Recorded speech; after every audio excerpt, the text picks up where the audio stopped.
Control valve characteristics કે દરેક જે કંટ્રોલ વાલ્વ હોય છે તે ઘણા બધા કંટ્રોલ વાલ્વને જ્યારે આપણે ઓપરેશન્સ કરીએ છીએ તો તેની 3 કેરેક્ટરિસ્ટિક્સ મેનલી ડિફાઇન થયેલી છે. હવે જોઈએ કે કંટ્રોલ વાલ્વ કેરેક્ટરિસ્ટિક્સ શું છે.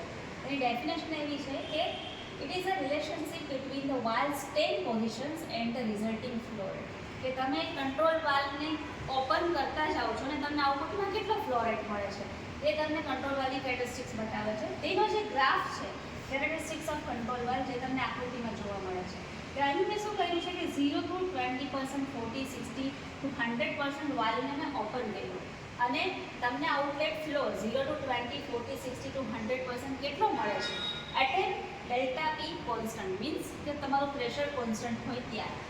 તો કેરેક્ટરિસ્ટિક્સ આપણને 3 ટાઈપ્સની ડિફાઇન થયેલ છે: linear characteristics, quick opening characteristics અને equal percentage characteristics.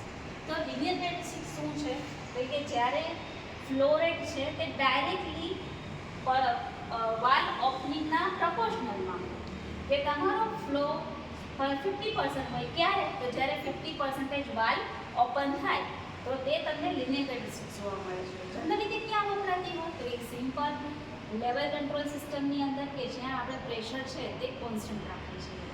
Quick opening characteristic, તો ક્વિક ઓપનિંગ કેરેક્ટરિસ્ટિક ક્યારે મળે છે તો provided large amount of flow with a small stem travel, કે 30% ઓફ વાલ્વ ઓપનિંગ તો 90% તમને આઉટપુટમાં વાલ્વ ફ્લો મળે છે. તો તે ક્વિક ઓપનિંગ કેરેક્ટરિસ્ટિક જનરલી આપણે ઓન ઓફ સર્વિસીસ માટે અથવા તો શટડાઉન સર્વિસીસ માટે આપણે ઉપયોગમાં લેતા હોઈએ છીએ.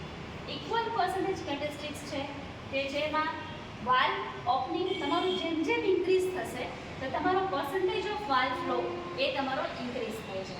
તો જનરલી આપણે ટેમ્પરેચર કંટ્રોલ સિસ્ટમ જેવી કે આપણે ફર્નાસનું ટેમ્પરેચર કંટ્રોલ કરવાનું છે કે બોઇલરનું, તો તેની અંદર આપણે જનરલી ઇક્વલ પર્સન્ટેજ કેરેક્ટરિસ્ટિક વાપરતા હોઈએ છીએ અને જ્યાં આપણું પ્રેશર છે તે પ્રેશર વેરિયેબલ હોય છે. તો જનરલી આપણે આજે જે જોયું તે કંટ્રોલ વાલ્વની કેરેક્ટરિસ્ટિક્સ છે જે આકૃતિમાં ડિફાઇન થયેલી છે. આઈ હોપ કે તમને આ વસ્તુ ખાસ કરીને સમજમાં આવેલી હશે. Thank you.